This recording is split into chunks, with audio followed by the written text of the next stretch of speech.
the Seattle Seahawks select Gray Zabel, guard, North Dakota State. There's your guy. Yes, God! Yes!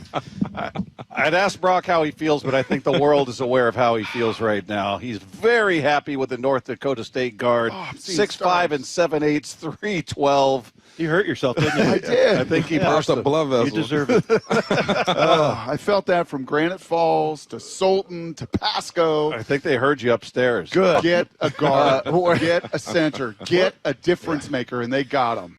With the 35th pick in the 2025 NFL Draft, the Seattle Seahawks select Nick Emmanwori, DB, South Carolina. So there you go, Nick Emmanwori. If Zabel was off the board, I was hoping they would grab this young man. At 18. Yeah, at 18. But the fact that they were able to trade or they were willing to trade up for him, just lets you know exactly how special he is. He is a guy. He had 4 interceptions, 2 for a touchdown. You want to compare him to Cam Chancellor. Okay, you always got to make those comps. There's nothing like a Cam Chancellor, but he can be a Chem Counselor or something like that.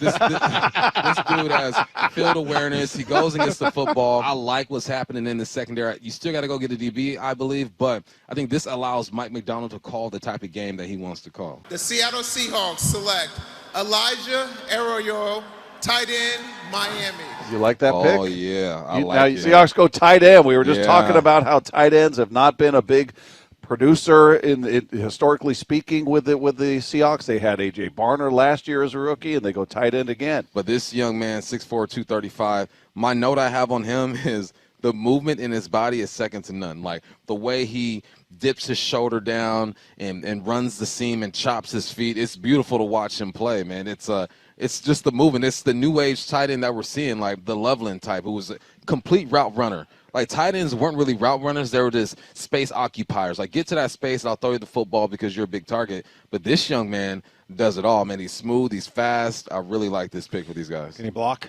He can block a little bit. Jalen Milroe to the Seattle Seahawks. Wow. With pick number Let's go. 92. How about that? Let's go. The other cool thing about him is that if you do run those packages like Taysom Hill, this dude is a home run hitter.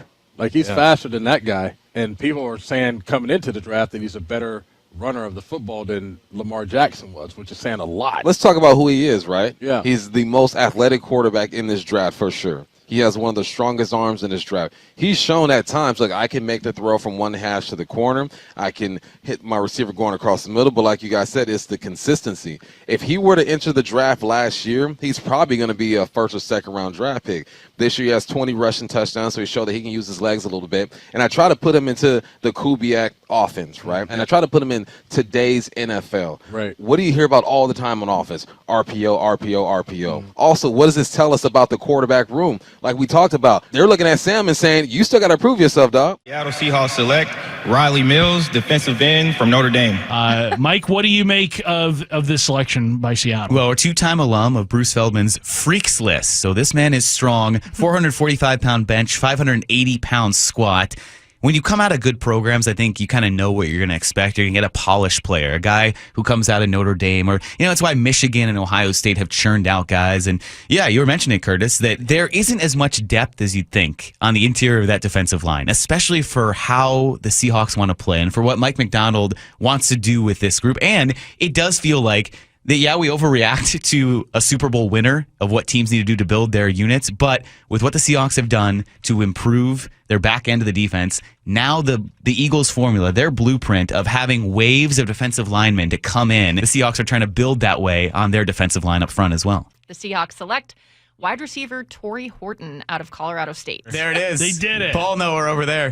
Also, he had been one of those guys that when we started the 5th round, one of the best available. And yeah, you're getting down to the wire with these good receivers. But yeah, Colorado State. So the Athletic had Tory Horton rated as a 3rd to 4th round grade. So potential steal here in round 5. Did miss the second half of 2024 with a knee injury. And had a growing injury, too, in that 2024 season. You found a wide receiver. Yep. That's somebody that's a position that we've been talking about a lot here over the last couple of hours. But I like the position. I think it addresses a really big need on this team. You're not expecting him to be that pass-catching option? Sports Illustrated has him listed as a fullback / tight end. Oh, so they just went this could be a The Clint Seahawks went fullback. Kubiak decision here. He's getting his fullback. There it is. It makes sense now. Yeah, just had 16 career receptions in 4 years at Alabama. And you also have Brady Russell, who is making the conversion from tight end to fullback, too. So you're going to have options here in camp and in the preseason. Like you said, Maura, this is a pick made with Clint Kubiak in mind. Can we talk about this kind of burgeoning Alabama to Seattle pipeline? Milroe. It's getting bigger. Yeah, Milroe, Ouzts. Ouzts is, I believe it's how it's Oh, yeah? pronounced. Oh, wait, that's even better. Robbie Ouzts. So at 192, the Seahawks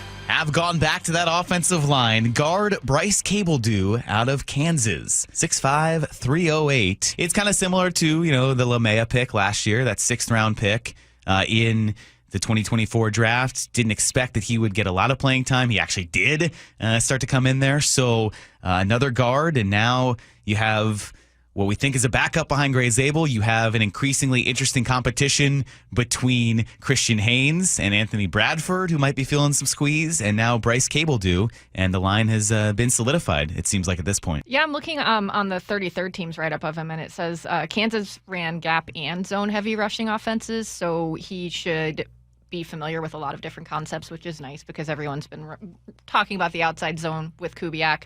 Played left tackle last year, but they think he's destined to play on the interior, so that's perfect for what the Seahawks need right now.